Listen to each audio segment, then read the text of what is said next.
हमारे चैनल से जुड़ने के लिए YouTube पर लिम्रा एजेंसी सब्सक्राइब करें।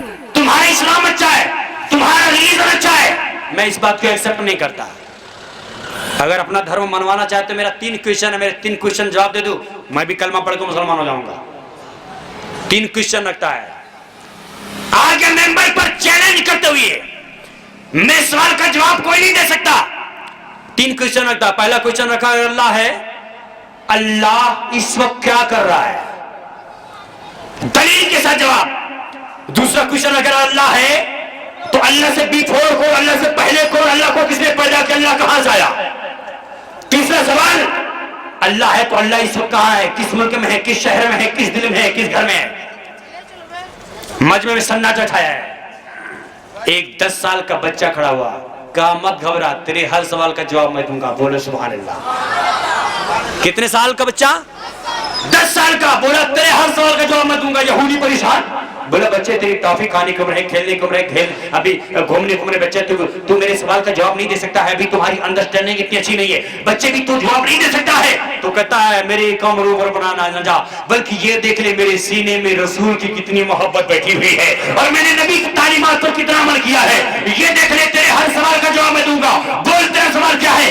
यहूदी आलिम होता है, मेरा पहला सवाल ये है, अगर अल्लाह है तो अल्लाह इस वक्त क्या कर रहा है। तो बच्चा बैठ के एक सवाल करता है, यहूदी आलिम तुझसे पहले मैं एक सवाल करता हूँ, ये बता, अगर ये बता सवाल करने वाला बड़ा होता है या जवाब देने वाला बड़ा होता है। तो यहूदी आलिम बोलता है जो सवाल करता है वो छोटा होता है, जो जवाब देता है वो बड़ा होता है। तो बच्चा कहता है आप सवाल है, आप सवाल करते आप छोटे हैं, मैं जवाब दे रहा हूँ मैं बड़ा हूँ, तो आप कुर्सी से नीचे आकर सवाल करो, मैं कुर्सी पे बैठ के जवाब दूंगा। वो कुर्सी से नीचे आया, बच्चा कुर्सी पे बैठ गया, बैठ के मुस्कुराता है। यहूदी आलिम ने कहा बच्चे तो वहां मुस्कुराने नहीं गया है, वहां पर जवाब देने गया है। तो बच्चे ने कहा मैंने तो तेरा जवाब दे दिया। यहूदी परेशान, अभी तो तू कुछ बोला नहीं, तूने जवाब कब लिया।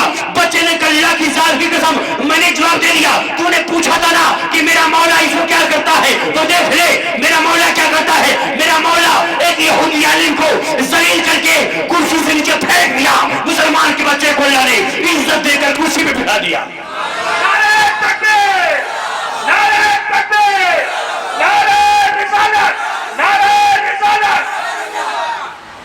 अच्छा शर्मिंदा हो गया, जलील हुआ। बच्चे ने कहा बता तेरा दूसरा क्वेश्चन क्या। बोला दूसरा क्वेश्चन ये है अल्लाह है, अल्लाह से बिफोर कौन। बच्चे ने कहा पढ़े लिखे इंसान हो कि बिल्कुल गंवार हो। बड़ा पढ़ा लिखा इंसान हूं। बच्चे ने कहा तुमको गिनती याद। बोला बिल्कुल याद है। तो कहा गिनती गिना कर सुनाओ। तो यहूदी गिनता है, बोला 1 2 3 4 5 6 7 8 9 10। बच्चे ने कहा रुक जाओ, उल्टी गिनती गिन सकते हो। बोला बिल्कुल गिन सकता हूं। कहा गिनो। बोला 10 9 8 7 6 5 4 3 2 1 पे करो गया। बच्चे ने कहा रुको मत, गिनती को जारी रखो। ये घबरा गया। बोला कैसी बात करते हो, तुमने गिनती गिनने को कहा तो मैंने 1 से लेकर 10 तक गिना, उल्टी गिनती गिनने को कहा तो 10 से लेकर 1 तक गिना। अब 1 से पहले तो कुछ नहीं होता है, तो अब क्या जारी रखूं। तो बच्चा मुस्कुरा कर बोलता है कि जब 1 से पहले कुछ नहीं होता है तो फिर कुरान का ऐलान है कुल हुवल्लाहु अहद अल्लाहु समद लम यलिद व लम यूलद व लम यकुल लहू कुफुवन अहद। मेरा अल्लाह एक है, मेरे अल्लाह से पहले कुछ भी नहीं है। नारे तकबीर, नारे तकबीर, नारे रिसालत, नारे रिसालत, मिलादुन नबी जिंदाबाद जिंदाबाद। कहा अच्छा बच्चे का बता तेरा तीसरा क्वेश्चन क्या है। बोला तीसरा क्वेश्चन ये है अल्लाह है तो अल्लाह इस वक्त कहां है। बच्चे ने कहा चिराग लाया जाए। चिराग लाया गया। बच्चे ने कहा रोशन किया जाए। रोशन किया गया। बता। बच्चे ने कहा बता चिराग की रोशनी किस तरफ है। तो उत्तर देखा कहा उत्तर भी है, दक्षिण देखा कहा दक्षिण भी है, पूरब देखा कहा पूरब भी है, पश्चिम देखा कहा पश्चिम भी है, ऊपर देखा कहा ऊपर भी है, नीचे देखा कहा नीचे है। कहा बच्चे इस चिराग की रोशनी तो चारों तरफ है। तो बच्चा मुस्कुरा कर बोलता है कि जब इस चिराग की रोशनी चारों तरफ है तो सुन ले मेरा अल्लाह भी नूर है, मेरे रब का जलवा भी चारों तरफ है। जहां से हम अल्लाह को तलाश करते हैं मेरे रब का जलवा वही मिलता है। अगर हम मस्जिद में अल्लाह को ढूंढते हैं अल्लाह वही मिल जाता है। अगर हम अल्लाह को घर पुकारते हैं हमारी सदाएं अल्लाह हमारे घर से सुन लेता है।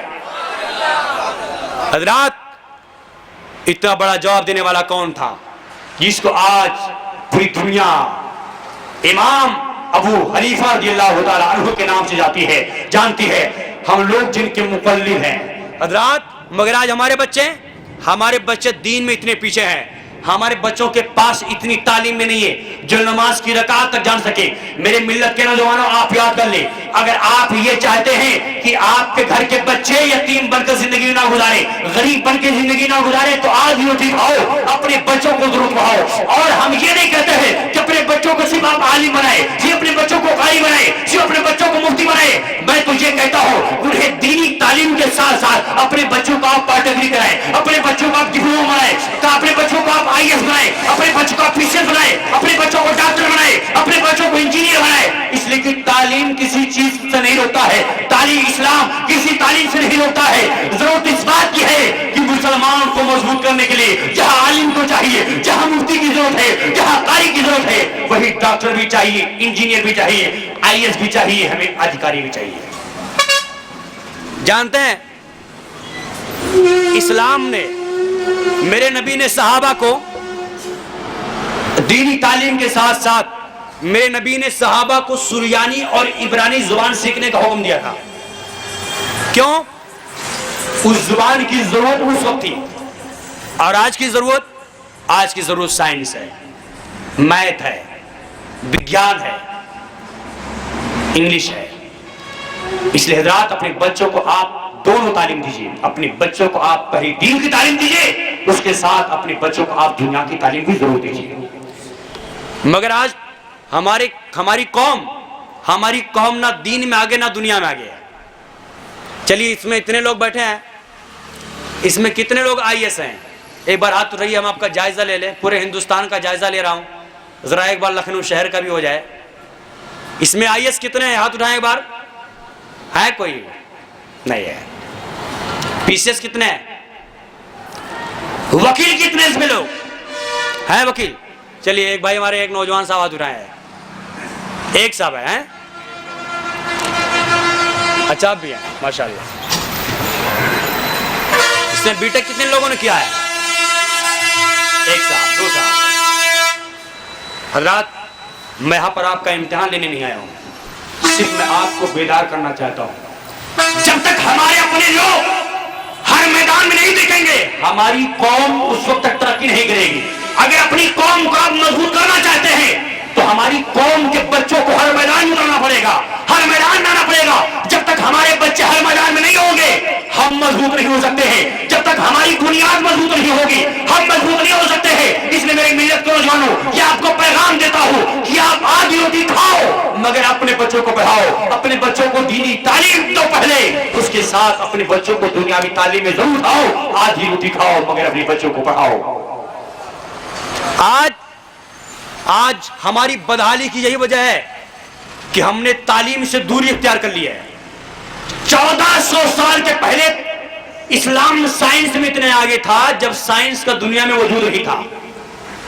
एक बड़ा प्यारा वाकया अगर आप चाहें तो मैं बता दूं? नहीं घबरा रहे हैं आप लोग? बोल दे मोहब्बत से सुभान अल्लाह।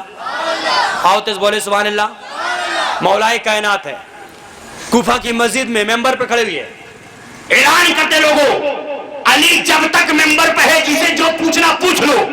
अली जब तक मेंबर पे है, तुम्हारे हर सवाल का जवाब होगा। एक अली का हासिद था खड़ा हुआ हजरत अली को जलील करने के लिए कि अली शर्मिंदा हो जाए, मेरा जवाब ना देने पाए। खड़ा बोला, अली मुझे एक बात पूछनी, मेरे लिए निकाह पूछो। तो कहता अली पूछना यह है, कौन सा जानवर अंडा देता है, कौन सा जानवर बच्चा देता है? यह सवाल था। अली को शर्मिंदा करने के लिए, अली को जलील करने के लिए अली का हासिद था। अली कौन सा जानवर अंडा देता है, कौन सा जानवर बच्चा देता है? तुम मेरे अली का जवाब सुनो और मचल जाओ। मेरे अली जवाब देते हैं, जिस जानवर का कान बाहर होता है वो बच्चा देता है, जिस जानवर का कान अंदर होता वो अंडा देता है। मोहब्बत से बोले सुभान अल्लाह। डॉक्टर साहब बैठे हैं, इनके अलावा और जितने डॉक्टर्स हैं, आप बताएं मेरे अली का जवाब ये सही है कि नहीं? गौर कर ले, जितने जानवर का कान बाहर है वो बच्चा ही देते हैं, जिनका कान अंदर वो अंडा देते हैं। और अगर इसके बाद से हो जाए, कलीम अशरफ नवानी पूरी जिंदगी गुलामी करेगा, ये नहीं हो सकता है। एक दूसरा खड़ा हुआ बोला, अली मुझे भी एक बात पूछनी है। अली ने कहा तुम ही पूछो। तो कहता अली पूछना ये, कौन सा जानवर अंडा देता है, कौन सा जानवर बच्चा देता है? वही सवाल। सोचिए, अगर जवाब में अगर तब्दीली नहीं होगी, जवाब अगर बदल कर नहीं देंगे तो नहीं माना जाएगा, जवाब में लज्जत नहीं होगी, जवाब में टेस्ट नहीं होगा। सवाल वही, जवाब बदल कर देना पड़ेगा। अली ने कहा सुन लो, जो जानवर अपने बच्चे को दूध पिलाता है वो बच्चा देता है, जो दाना चुगवाता वो अंडा देता है। बोले सुभान अल्लाह। मौलाए कायनात के इल्म पर बोले सुभान अल्लाह। एक खड़ा बोला अली मुझे भी पूछना। तीसरा अली ने कहा तुम भी पूछो। तो कहता अली पूछना ये कौन सा जानवर अंडा देता है, कौन सा जानवर बच्चा देता है, वही सवाल। अली ने कहा सुन लो, जो जानवर अपनी ग़िज़ा को चबा के खाता है वो बच्चा देता है, जो खड़े निकल जाता वो अंडा देता है। यह है मेरे अली का फलसफा, यह है मेरे अली की साइंस, यह है मेरे नबी, ये मेरे अली का इल्म। जब भी मेरे पैगंबर ने फरमाया अना मदीनतुल इल्म व अलीयुन बाबुहा, मैं इल्म का शहर हूँ, अली उसका दरवाजा है। तो कहना ये चाहता हूँ कि जब इस्लाम साइंस में 1400 साल के पहले इतना आगे था, आज के मुसलमान का हाल ये कि सालाना रिजल्ट आउट होता है। दो लड़के निकलते हैं रिजल्ट देखने के लिए, एक ने दूसरे से कहा मेरे भाई चलो रिजल्ट देख कर आए। कहा चलो।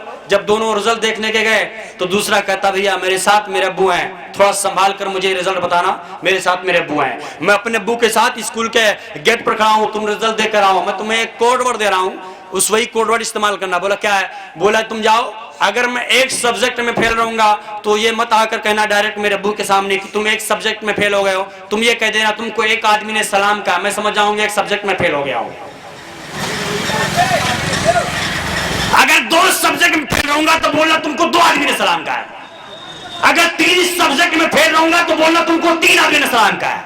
अगर 4 सब्जेक्ट में फेल रहूंगा बोलना तुमको 4 आदमी ने सलाम कहा है। कहा ठीक है। देख कर कहा मेरे भाई मुबारक हो, तुम्हें पूरा हिंदुस्तान सलाम बोला है।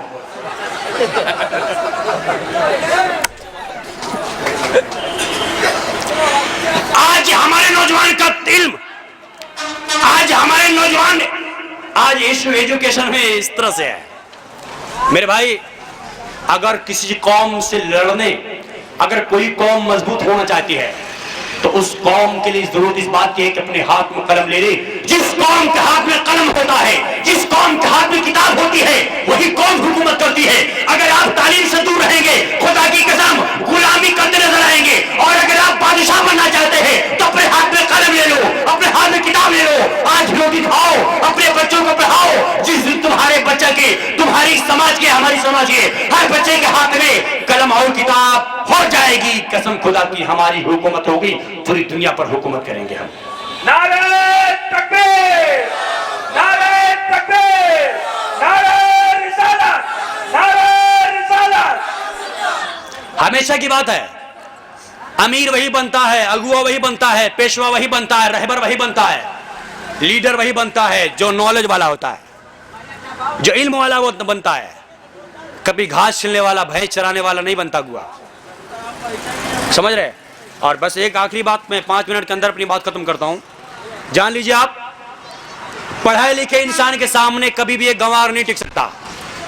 आप इसे लतीफा ना समझिएगा, मैं अपनी कौम को बेदार करता हूं। मेरे मिल्लत के नौजवानों, आप सबसे पहले कुरान पढ़ो। आज कुरान पढ़ो। आज हमारे पास न कुरान की तालीम, हमारे पास दुनिया की तालीम है। वही कौम पढ़े लिखे इंसान के सामने कोई जाहिल, कोई अनपढ़, कोई गंवार कभी नहीं टिक सकता है। इसलिए अगर आप हजरात मजबूत होना चाहते हैं, पावरफुल स्ट्रोक होना चाहते हैं, तो अपने हाथ में कलम लो। जानते हैं एक शख्स था जो पहले हाफिज कुरान बनता है, आलिम दीन बन गया। हाफिज कुरान आलिम दीन बनने के बाद इन्हें शौक था इंजीनियर बन जाऊं, इंजीनियरिंग किया, इंजीनियर बन गया। और जब इंजीनियर बन जाता है तो गांव के चौराहे पर एक क्लिनिक खोल देता है कि भाई जॉब नहीं लगा तो बीवी बच्चों को खिलाने के लिए कुछ ना कुछ करना पड़ेगा। गांव के चौराहे पर एक क्लिनिक खोल दी। जब क्लिनिक खोल दिया तो क्लिनिक के ऊपर एक बोर्ड लगाया, 300 में गारंटी के साथ इलाज सक्सेसफुल ना होने पर 300 मिलाकर 600 वापस। डॉक्टर साहब आपकी क्लिनिक पर है ऐसा बोर्ड? 300 में गारंटी के साथ इलाज सक्सेसफुल ना होने पर 300 मिलाकर 600 वापस। एक साहब थे, जिंदगी भर कभी स्कूल नहीं देखा था, जिंदगी भी भैंस चराए थे। बीबी के पास आए, बोले मोहतरमा चिकन का इंतजाम हो गया है। बीबी ने कहा कैसे? कहा डॉक्टरी खुली है, मैं उधर जाता हूँ दवा लेने के लिए, और झूठ मूठ का नखड़ा बना के जाऊंगा, दवा लेकर आऊंगा, खाने के बाद कह दूंगा मुझे बिल्कुल आराम नहीं है, 300 के बदले 600 लेकर आऊंगा, तुम्हारा 300 वापस, 300 का साथ में चिकन लाऊंगा। बीबी ने कहा फंस जाओगे, बुरी तरह फंसोगे, तुम जानते नहीं हो पढ़ा लिखा इंसान है, तुम्हें बेवकूफ बना देगा। कहा नहीं, वो पढ़ा लिखा इंसान है, तो मैं किसी से कम नहीं। गया, पहुंच गया, 300 जबरदस्ती लिया, बीबी से पहुंच गया क्लिनिक। डॉक्टर ने कहा व्हाट इज प्रॉब्लम? बोला प्रॉब्लम यह है जो कुछ खाता हूं मुझे टेस्ट नहीं मिलता है, ऐसी दवा दो मुझे टेस्ट मिलने लगे। इंजीनियर ने कहा बहुत अच्छी दवा दूंगा, पहले रसीद कटवा लो 300 की। जब 300 की रसीद करवा लिया, इंजीनियर ने नर्स से कहा इन्हें बॉक्स नंबर 9 की दवा पिलाओ। जब नर्स ने बॉक्स नंबर 9 की दवा निकाली, कहा मुंह खोलो। जब मुंह खोला, उनके मुंह में 3 बोतल दवा डाली। तो चिल्ला उठे, बोले क्या मजाक है, मैंने दवा मांगा, तुमने मुझे पेट्रोल मिला दिया। इंजीनियर ने कहा अल्लाह का शुक्र है कि आपकी तबीयत ठीक हो गई, आपको टेस्ट मिलने लगा कि मैंने आपको आम का जूस नहीं पेट्रोल पिलाया। फंस गए। घर वापस आए, बीवी ने कहा वेयर इज चिकन? कहा चिकन तो दुकान पर है, और लेकर नहीं। बोले फंस गए। बीवी ने कहा मैंने कहा था मत जाओ, पढ़ा लिखा इंसान है, वो ग्रेजुएट इंसान है, वो इंसान हाफिज है, आलिम है, तुम इसके सामने नहीं टिक सकते। कहा एक कोशिश और करता हूं। दूसरे दिन फिर 300 लिया, फिर पहुंच गया। इंजीनियर ने कहा आज क्या दिक्कत है? बोले आज दिक्कत यह है कि मेरे साथ इससे पहले जितने हादसा हुए थे मुझे कुछ याद नहीं है। मेरे साथ कल क्या हुआ, परसों क्या हुआ, नरसों क्या हुआ, 1 महीना बिफोर क्या हुआ, 2 महीना बिफोर क्या हुआ, ऐसी दवा दो मेरी याददाश्त वापस आ जाए। इंजीनियर ने कहा बहुत अच्छी दवा दूंगा, पहले रसीद करवा लो। जब रसीद कटवा लिया तो इंजीनियर कहता है इन्हें कोई और दवा देने की जरूरत नहीं, इन्हें कल वाली पिलाओ। नर्स ने जब दवा निकालना शुरू किया तो देखते हैं ये कल वाली दवा निकाल रही है, बॉक्स नंबर 9 वाली। जब दवा निकालती है, कहा मुंह खोलो, बोलना, बोला मुंह खोलो, दवा पे बोलो, कहा क्यों? बोला इसलिए कि बॉक्स नंबर 9 वाली दवा नहीं, दवा पेट्रोल है, उसको नहीं पीऊंगा, सारी दवाएं पी जाऊंगा, वो नहीं पीऊंगा। इंजीनियर ने कहा क्या दिक्कत है? अब तो आपकी याददाश्त वापस आ गई है, आपकी याददाश्त लौट गई, आपकी तबीयत ठीक हो गई। फिर बेवकूफ बन गए, घर वापस आए। बीवी ने कहा कहा चिकन? बोला तो दुकान पर। बोला क्यों ना ले? बोला फंस गया। बीवी ने कहा मैंने कहा था वो पढ़ा लिखा इंसान है, उस इंसान ने कुरान पढ़ा है, उस इंसान ने हदीस पढ़ी है, उस इंसान ने इंजीनियरिंग की है, तुम इसके सामने नहीं टिक सकते हो। बोला एक आखिरी कोशिश करता हूं। फिर 300 लिया, पहुंच गया क्लिनिक। आज क्या दिक्कत है? बोला आज दिक्कत ये मुझे कुछ क्लियर दिखता नहीं है, सब दवा दो मुझे मेरी नजर वापस आ जाए, रोशनी वापस आ जाए, कुछ क्लियर नहीं दिखता है। इंजीनियर ने कहा बहुत अच्छी दवा दूंगा, पहले रसीद करवा लो। जब रसीद करवाता है तो इंजीनियर ने जेब से 100 का नोट निकाला। कहा ये पकड़ो, ये 2000 का नोट, तुम जल्दी से भागो, मैं तुम्हें कभी ठीक नहीं कर सकता, तुम फरार लग रहे हो। कहा मुझे पागल समझ दो, ये 2000 की नोट नहीं, ये तो 100 का नोट है। इंजीनियर ने कहा कि आप तो दिखने भी लगा है, आपको क्लियर दिखने लगा, बेवकूफ बन गए। घर वापस आए, बीवी ने कहा लाए? बोला नहीं। तो बीवी ने कहा सुन लो, एक कलम से कागज पर किसी पढ़े लिखे इंसान से लिखवा लो, और गांव गांव शहर शहर करिया करिया बस्ती बस्ती हर इंसान को ये पैगाम दे दो, जिस इंसान के पास तालीम नहीं है उस इंसान के पास आंख तो है मगर वो अंधा से कम नहीं है, जिसके पास तालीम नहीं उसके पास हाथ तो है मगर किसी लूला से कम नहीं है, जिसके पास तालीम नहीं उसके पास पाँव तो है मगर किसी लगड़ा से कम नहीं है, जिसके पास तालीम नहीं उसके पास जुबान तो है मगर किसी गूंगा से कम नहीं है। मेरे मिलत के नौजवानों, अगर आप चाहते हैं कि आपका बच्चा दुनिया में अंधा लूला लगड़ा बन के जिंदगी ना गुजारे, तो आधी रोटी खाओ, अपने बच्चों को पढ़ाओ, जहां भी जाएगा रोशनी लुटाएगा, चिराग का कोई अपना मकान नहीं होता। नारे तकबीर, नारे तकबीर, नारे रिसालत, नारे रिसालत, जश्न ईद मिलादुन नबी, जश्न ईद मिलादुन नबी, उलमाए अहले सुन्नत, उलमाए अहले सुन्नत। 2 मिनट में बात खत्म करता हूं। हजरत उर्वा रिवायत करते हैं आज हम लोग तालीम से दूर हैं, कुरान नहीं पढ़ना जानते, इसीलिए तावीज लिखते लिखते कई कुंटल जाफरान खत्म हो गई, मगर बरकत आने की नाम नहीं लेती है। कई कुंटल जाफरान खत्म। मौलवी लोग बरकत के लिए तावीज लिखते लिखते थक गए, मगर बरकत का कुछ अता पता नहीं कहां एड्रेस है। क्यों? इसलिए कि जब तक हम अपने घरों में नमाज और कुरान नहीं पढ़ेंगे हमारे घर में बरकत नहीं आएगी। जानते हैं हजरत बरा रिवायत करते हैं अपने घर में कुरान की तिलावत कर रहे थे, उनका घोड़ा भी देखने लगा। जब घूम कर देखा तो घोड़ा कूद रहा, कुरान पढ़ना बंद कर दिया, चुप हो गया, घोड़ा चुप हो गया। जब कुरान पढ़ना शुरू किया फिर भी देखने लगा। सूरह मुल्क की तिलावत कर रहे, जब शुरू किया फिर भी देखने लगा। जब आसमान की तरफ निगाह उठाते तो क्या देखते हैं? बादल का एक टुकड़ा इनके सर पे घूम रहा है, डर गए कहीं मेरे एक्सीडेंट न हो जाए, मेरे सर पे गिर जाए।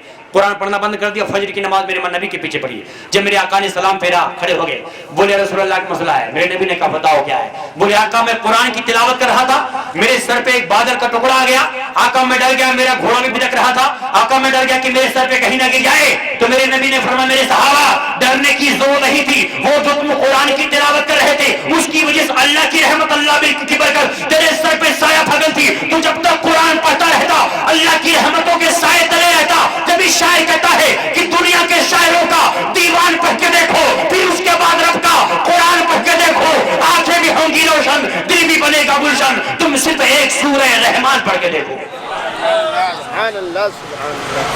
अपने बच्चों को पढ़ाते मगर बच्ची को नहीं। जितना बच्चों को पढ़ाओ उतनी बच्ची को पढ़ाओ। ये तो मोदी जी का आज का बयान है कि बेटी पढ़ाओ बेटी बढ़ाओ। ये अभियान मेरे नबी 1400 साल के पहले चला चुके हैं। मेरे नबी ने कभी भी बेटी के साथ भेदभाव नहीं किया है। मेरे नबी ने फरमाया है जिसके पास एक बार जिब्रील अमीन मौला से पूछते हैं, मौला अल्लाह से, ऐ मेरे मौला जब तू खुश होता क्या करता है?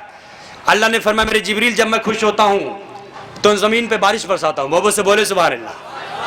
तो जिब्रील अमीन ने अर्ज़ किया मौला जब तू इससे ज्यादा खुश होता क्या करता है? अल्लाह ने फरमाया जब इससे ज्यादा खुश होता हूँ तो लोगों के घर में मेहमान भेज देता हूँ। जिससे ज्यादा खुश होता हूँ उसके घर मेहमान भेज देता हूँ। जिब्रील ने अर्ज़ किया मौला जब तू बहुत खुश होता क्या करता? अल्लाह ने फरमाया जब बहुत खुश होता हूँ जिससे खुश होता हूँ उसके घर बेटी पैदा कर देता हूँ। सुभान अल्लाह। हजरात, इमाम शाफी रहमतुल्लाह अलैह के ज़माने में एक शख्स था, 40 साल का हो गया, शादी हो गई मगर बच्ची कुछ औलाद नहीं हुई। 40 साल के बाद एक बेटी हुई तो मिन्नत मान दिया खुशी के मारे, अल्लाह अगर मेरी बेटी जिंदा रह गई अपनी बेटी की शादी करूँगा तो इसकी शादी में दोनों जहान में जहेज में दूंगा। मिन्नत मान दिया, बेटी जिंदा रह गई, शादी की तारीख बढ़ गई। इंसान परेशान कि मैंने मिन्नत माना कि दोनों जहान में जहेज में दूंगा, मेरे पास तो फूटी कौड़ी भी नहीं है, मैं दूंगा क्या? बड़े बड़े आलिमों के पास मसला का हल निकालने गया मगर कोई हल नहीं करा। जब इमाम शाफी रहमतुल्लाह अलैह के पास गया, मसला रखा, इमाम शाफी ने फरमाया बहुत आसान है, जा एक आलिम दीन अपने बच्ची को कुरान पढ़ाने के लिए मुकर्रर कर दे। जब तुम्हारी बच्ची कुरान पढ़ ले, जब तुम्हारी बच्ची घर से रुखसत होने लगे तो अपनी बच्ची के हाथ में कुरान दे दो। तुम्हारी बच्ची घर से कुरान लेकर जाएगी, कुरान के साथ दोनों जहां लेकर जाएगी। ऐ मेरे मिल्लत के नौजवान, अगर अपने बच्चों को दोनों जहान की दौलत देना चाहता है तो अपने बच्चों के हाथ में कुरान दे दो। आपके बच्चे आपकी बच्चियां कुरान पढ़ेंगे, समझ लो कि दोनों जहान पढ़ेंगे।